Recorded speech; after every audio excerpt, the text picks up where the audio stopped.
தமிழகம் முழுவதும் பொங்கல் பண்டிகை கொண்டாட இன்னும் 2 நாட்களே உள்ள நிலையில், கோவையிலிருந்து பிற மாவட்டங்களுக்கு சொந்த ஊர்களுக்கு செல்லும் மக்கள் பேருந்துகள் மற்றும் ரயில்கள் மூலமாக பயணிக்க துவங்கியுள்ளனர்.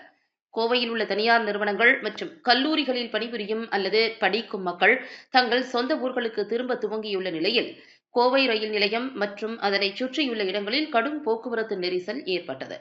குறிப்பாக ரயில் நிலையத்தை நோக்கி நேற்று அதிகமான மக்கள் சென்றதால் மாலை நேரங்களில் சாலைகளில் செங்குத்தான நெரிசல் காணப்பட்டது.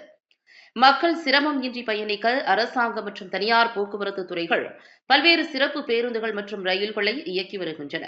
இருப்பினும் மக்கள் கூட்டம் அதிகமாக உள்ளதால் ரயில்கள் மற்றும் பேருந்துகளில் கூடுதலான இடத்திற்கான தேவை ஏற்பட்டுள்ளதாக தெரிவிக்கப்படுகிறது.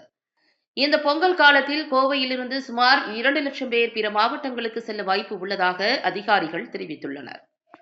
போக்குவரத்து பிரச்சினைகளை குறைக்க காவல்துறையும் நகராட்சி அதிகாரிகளும் நடவடிக்கை மேற்கொண்டு வருகின்றனர். இத்தகைய நெரிசல் சூழல்களை சமாளிக்க பொதுமக்கள் பொது போக்குவரத்தையே அதிகமாக பயன்படுத்த அறிவுறுத்தப்பட்டுள்ளனர்.